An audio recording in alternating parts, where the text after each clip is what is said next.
الله أكبر الله أكبر الله أكبر الله أكبر أشهد أن لا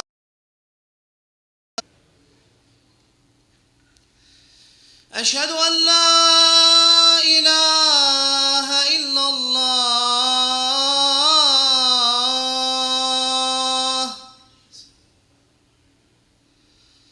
أشهد أن محمدا رسول الله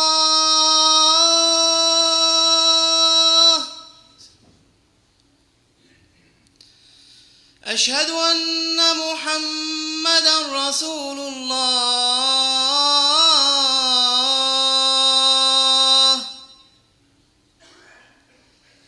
حي على الصلاة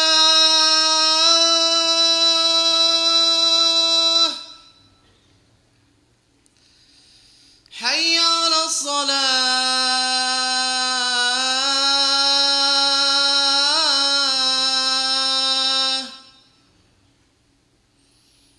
حي على الفلاح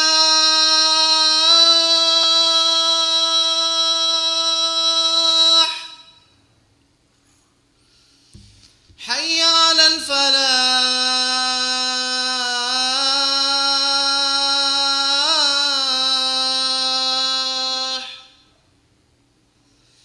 الله أكبر الله أكبر لا إله إلا الله.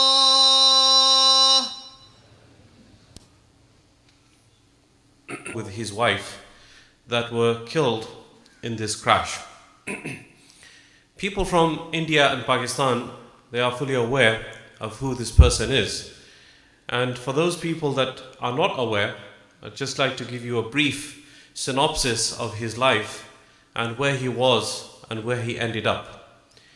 So he was born in 1964 to a very well-to-do family, and he studied in the best of colleges and universities, where he graduated as an engineer. But during his studies, he was also very interested in music making, and he also became part of a band and so on.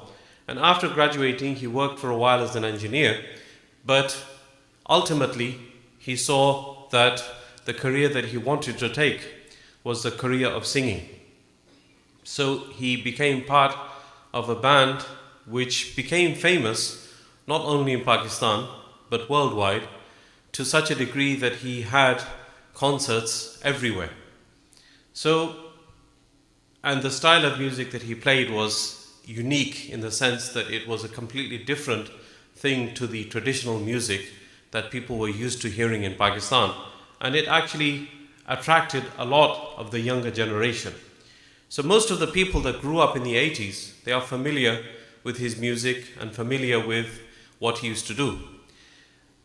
And in 2014, he actually said, after various phases in his life of becoming religious and then not being religious and then going back to music, in 2014 he declared that he was putting an end to his whole career of music and basically taking a different life and focusing his energies on working for the sake of Allah subhanahu wa ta'ala. Now at that point, those people that were his fans and his friends, many of them turned their back on him, and they said that he's become a fundamentalist and he has lost the plot, as they say, and he's lost his direction and he's basically lost his mind. But then he also grew another following of people that were inclined towards religion. And he then started using his talents of singing to, instead of making music, singing nasheeds, glorifying Allah subhanahu wa ta'ala, glorifying the Prophet alayhi salatu wasalam, and basically doing all of that without the background music and so on. and he started a new career doing that, and he again revitalized his career, but with a different fan base and different people that were following him. And at the same time, he started focusing his efforts and his energies in the da'wah towards Allah subhanahu wa ta'ala, calling people towards Allah, giving lectures and speeches and so on. So this was what the focus of his life was, until the plane crash, where he was coming back from such an expedition of da'wah, and he was killed in that plane crash. So this is, in short, the life of a person who went from fame from one perspective, fame from being a singer, and the things associated with that, the money and the adulation and the fans and the people following you and all of the rest of the things associated with pop stars and singers, and he turned back on that lifestyle and adopted a completely different lifestyle and left the world with a different faith that he had as he was growing up. So this is basically the life that we know about this person called Junaid Jamshed. So what can we learn from this life that we see in front of us, and from this person that we saw growing up in front of our eyes? What can we learn? Firstly, we should never be judgmental about people. And I will hear at the end of the khutbah the issue of al-ibratu bil khawatim, that really the main thing is how a person leaves this world. It's not how a person leads his life, or how he was growing up, or what he did in his young age, but how he leaves this life is the thing that is pleasing to Allah subhanahu wa ta'ala, and the thing that Allah subhanahu wa ta'ala takes into account. So many of us, when we see a person, for example, maybe with tattoos, or maybe earrings, or even a nose piercing, or a sister without hijab, many of us would immediately condemn that person and say that this person is never going to succeed, and this person is never going to be forgiven by Allah subhanahu wa ta'ala for the lifestyle and the attitude that he has or she has in the disobedience of Allah subhanahu wa ta'ala. And this is a very wrong approach. We should never judge a book by the cover, and we should understand that internally each one of us has within them the embers, a coal which can, if lit, if blown upon, it can make a person's iman become completely new, and he can become a completely different person. The main thing, like I said, is that a person leaves this world in the obedience of Allah subhanahu wa ta'ala, irrespective of how his life had been prior to that. There's a hadith Qudsi that we should focus on. It's collected in Muslim. Jundub ibn Abdullah radiallahu ta'ala anhu, he says that the Prophet alayhi salatu wasalam, he said, حدث أن رجلا قال, sallallahu alayhi wasallam narrated that a man said, Wallahi la yaghfirullah funan. I swear by Allah that Allah subhanahu wa ta'ala will not forgive such and such a person. Maybe the same kind of judgmental attitude that when we see a person and we interact with a person, we say about that person that Allah will forgive him. So Allah subhanahu wa ta'ala responded to that person. Qudsi, Allah subhanahu wa ta'ala responded to that person and said, Man dha alladhi yata'ala alayya alla aghfira li fulan. Who is the one who swears upon me using my name that I will not forgive such and such a person? فَإِنِّي قَدْ غَفَرْتُ لِفُلَانٍ وَأَحْبَطْتُ عَمَلَكَ. I have forgiven that person that you declared that he will not be forgiven, and I have wasted all of your deeds. So it's a very, very powerful and strong hadith that we should reflect upon. And if we want to pass it upon somebody, we should never pass this judgment. But at the same time, it doesn't mean that we don't make amr bil ma'ruf and nahy anil munkar, that we see the person, he's doing something wrong, we should try to advise him or her, we should try to advise them and tell them what is right and what is wrong with hikmah and with a good way, in a polite way, in a gentle way. But again, not to be judgmental, because Allah subhanahu wa ta'ala, He does not like that. The second thing is the issue of tawakkul and taqwa, and how if a person, he puts his trust in Allah subhanahu wa ta'ala and he gives priority to the taqwa of Allah subhanahu wa ta'ala, how Allah subhanahu wa ta'ala makes a way for him and gives him rizq and sustenance from where he cannot even imagine. Allah subhanahu wa ta'ala says in Surah Al-Talaq, وَمَنْ يَتَّقِ اللَّهَ يَجْعَلْ لَهُ مَخْرَجًا وَيَرْزُقْهُ مِنْ حَيْثُ لَا يَحْتَسِبُ. Whoever has the taqwa of Allah subhanahu wa ta'ala, Allah will make a way for him, make an exit from him. And when we say makhraj means exit of a place, and it usually means an exit from a tight place, from a place where a person is stuck. So the taqwa of Allah subhanahu wa ta'ala makes a way for him, وَيَرْزُقْهُ, and gives him sustenance from where he cannot even imagine. He gives him rizq from where he cannot even imagine. وَمَنْ يَتَوَكَّلْ عَلَى اللَّهِ فَهُوَ حَسْبُهُ. Whoever trusts Allah subhanahu wa ta'ala, whoever puts his trust and tawakkul in Allah subhanahu wa ta'ala, Allah subhanahu wa ta'ala is sufficient for him. So this is something that we need to focus on, especially many of us may be exposed to jobs or businesses that, part of them or even all of them are making us earn doubtful or haram earnings. This is a verse that we need to keep in mind. The taqwa of Allah subhanahu wa ta'ala dictates to us that we should try to get out of that as soon as possible and try to do something halal. And the person that does that, Allah subhanahu wa ta'ala will make a way for him. And we see in this person's life that when he turned his back on the millions that he was making from the music industry, Allah subhanahu wa ta'ala made other ways for him, and Allah subhanahu wa ta'ala gave him sustenance from other halal means, and he again started to flourish from a different perspective. And Allah subhanahu wa ta'ala puts barakah in such a wealth which is earned from halal means. Allah subhanahu wa ta'ala does not put barakah in such a wealth which has been earned from haram means. This is something that we need to keep in mind. The other thing is worldly fame and riches do not equate to happiness and success. This is something that we hear all the time, that such and such a singer, such and such an actor, he died of a drug overdose or committed suicide. Why is it that these people are unhappy even though they have the millions in the bank accounts, they have the mansions that they're living in, and they have the best of everything and anything that a person could want, but yet we see about them that to go to sleep they need sleeping pills. They need antidepressants because they are constantly depressed. The reason for that is that happiness is not attained through material gains. Materialism is not the response to happiness. Materialism does not provide happiness. Why? Because happiness is an internal feeling. It's an internal and a spiritual feeling. It's not a material feeling.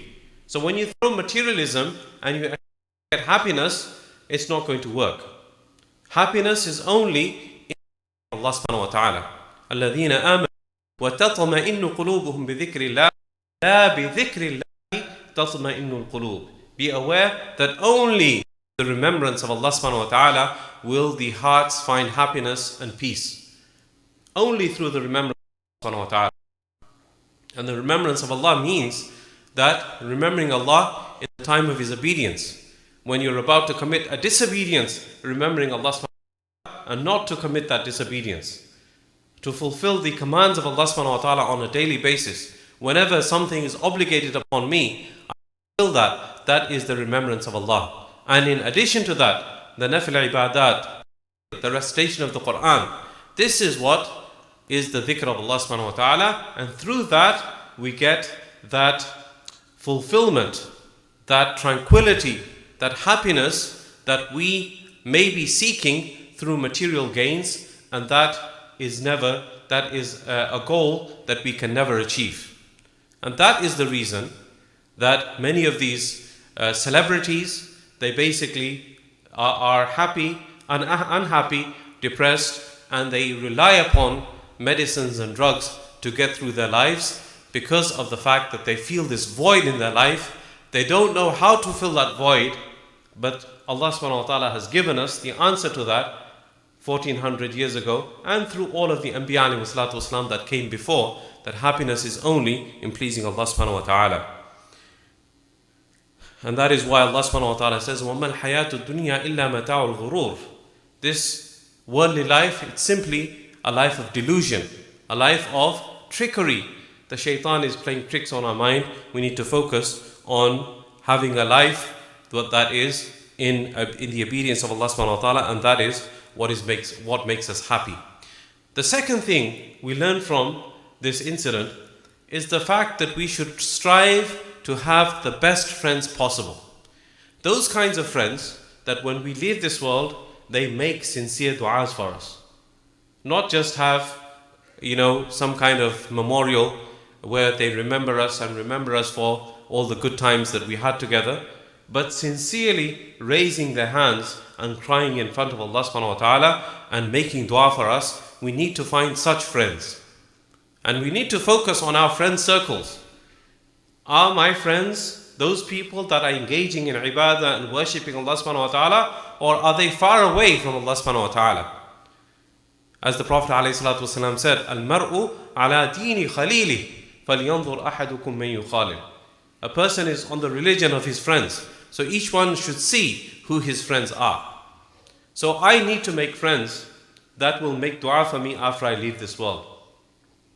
If he had left the world while he was a pop singer, then the pop singers would have had their memorials for him and their tributes for him and so on. But today, his religious friends and scholars, world-renowned scholars, are making dua for him and mentioning his name in khutbahs and mimbars throughout the world and making dua for him. Just imagine this whole scenario is changed from where he was, from his friendships, and where he became and who his friends became. So we need to make sure that we have good friends, that first of all in our life they guide us, and after we pass away they make dua for us. Allah subhanahu wa ta'ala, He declares in Surah Al-Furqan that a person will chew upon his hands when he thinks about and reflects upon the friendships that he had. وَيَوْمَ يَعُضُّ الظَّالِمُ عَلَى يَدَيْهِ يَقُولُ يَا لَيْتَنِي اتَّخَذْتُ مَعَ الرَّسُولِ سَبِيلًا يَا وَيْلَتَى لَيْتَنِي لَمْ أَتَّخِذْ فُلَانًا خَلِيلًا لَقَدْ أَضَلَّنِي عَنِ الذِّكْرِ بَعْدَ إِذْ جَاءَنِي وَكَانَ الشَّيْطَانُ لِلْإِنسَانِ خَذُولًا. Allah subhanahu wa ta'ala says that on the day of judgment, a person is going to be chewing on his hands out of sorrow, and he's going to say that I wish I had adopted the path of the Prophet, and I wish I had not made such and such a person a friend, and I wish that person who I befriended, he made me astray from the remembrance of Allah subhanahu wa ta'ala. So this is something that we need to reflect upon and think about the friendships that we have. The last thing is the issue of being in obedience of Allah subhanahu wa ta'ala towards the end of our lives. There's a dua that the Prophet ﷺ heard a Bedouin making in front of him. A Bedouin, meaning a villager, a tribal person, he made a dua to Allah subhanahu wa ta'ala. And what was the dua? Allahumma ja'al khayra umri akhirahu.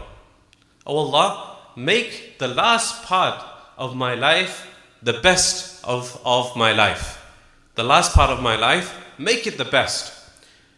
Wa khayra amali khawatimahu.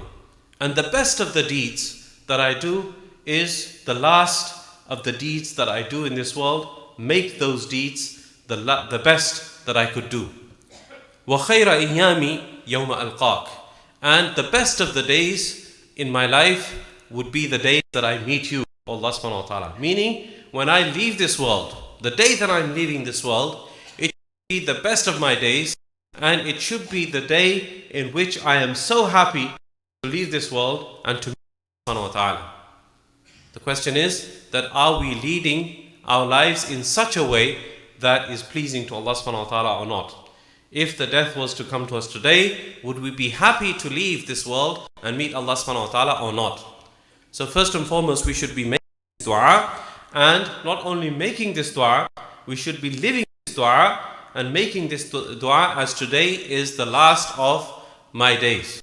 there's a saying in English that live every day as if it's your last day, but with the understanding that try to enjoy it to the best of your possibilities. Try to enjoy it as much as possible. But not how a believer thinks about this saying. A believer thinks of this saying as thinking that I should be leading my life in such a way that if I leave this world today, Allah subhanahu wa ta'ala would be pleased with me. This is the thing that I should be focusing on. And then the last thing, there are other things, I won't go into them, but the thing is the unpredictability of death itself. Any person who's 40s or 50s, all think that I still have 30 years of my life left. Most of us are in that illusion. And the reality is that we don't know when our time will come. The last few janazas that we have in the local community, they've been of kids in their 20s. But still, we don't wake up and we don't pay attention to the fact that we could be next. Our janaza could be the one that comes next. And Junaid, he was the person that I'm referring to. He was just in his early 50s, but looked even younger because he was mashallah healthy, and he was in the prime of his age, if you can say that. So the unpredictability of death is something that we should be concerned about. And again, it goes back to the thing that I mentioned earlier, that because of that unpredictability, we need to be prepared at every single moment. At any single moment, we could leave this world. I pray that Allah subhanahu wa ta'ala first and foremost grants those people that perished in the plane crash and all the deceased from our families and from the ummah maghfirah, and the people that passed away and perished, may Allah subhanahu wa ta'ala grant them the status of shuhada. May Allah subhanahu wa ta'ala give us all a death which is pleasing to Allah subhanahu wa ta'ala. May Allah subhanahu wa ta'ala take us away while we are in a state of prostration. May Allah subhanahu wa ta'ala take us away while we are in the most blessed of lands, like in Mecca or Medina, while we are in His ibadah, in His worship. This is the thing that we should be focusing on. أقول قولي هذا وأستغفر الله لي ولكم ولسائر المسلمين فاستغفروه إنه هو الغفور الرحيم.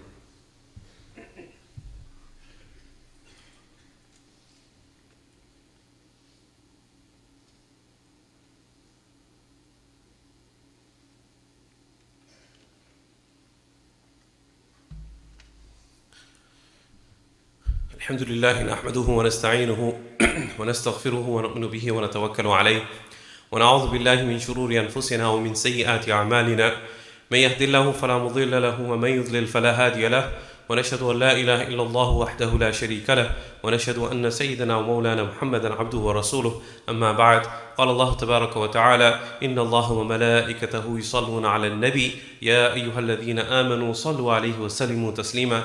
اللهم صل على محمد وعلى آل محمد بعدد من صلى وصام. اللهم صل على محمد وعلى آل محمد بعدد من قعد وقام. وصل على جميع الأنبياء والمرسلين وعلى الملائكة المقربين وعلى عباد الله الصالحين برحمتك يا أرحم الراحمين. اللهم أعز الإسلام والمسلمين. اللهم أذل الشرك والمشركين. اللهم انصر الإسلام والمسلمين. اللهم انصر من نصر دين محمد صلى الله عليه وسلم واجعلنا منهم، واخذل من خذل دين محمد صلى الله عليه وسلم ولا تجعلنا معهم. اللهم انصرنا ولا تنصر علينا. اللهم امكر لنا ولا علينا. اللهم زدنا ولا تنقصنا. اللهم آتنا ولا تحرمنا. اللهم ربنا آتنا في الدنيا حسنة وفي الآخرة حسنة وقنا عذاب النار وأدخلنا الجنة مع الأبرار يا عزيز. اللهم انصر الإسلام والمسلمين في فلسطين وفي كشمير وفي سوريا وفي العراق وفي صومال وفي الهند وفي باكستان وفي العالم كله، واجعلنا من الذين يجاهدون في سبيلك حقا ولا يخافون فيك لومة لائم. آمين يا رب العالمين. آمين يا رب العالمين. إن الله يأمر بالعدل والإحسان وإيتاء ذي القربى وينهى عن الفحشاء والمنكر والبغي يعظكم لعلكم تذكرون. اذكروا الله العلي الجليل يذكركم وادعوه يستجب لكم ولذكر الله تعالى أعلى وأولى وأكبر والله يعلم ما تصنعون. أقيموا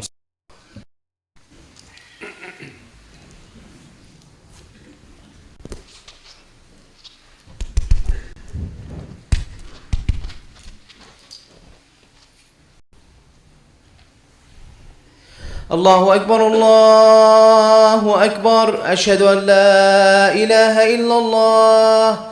أشهد أن محمدا رسول الله. حي على الصلاة، حي على الفلاح، قد قامت الصلاة. الله أكبر، الله أكبر، لا إله إلا الله. استووا واعتدلوا واستقيموا يرحمكم الله. Straighten the lines, close the gaps.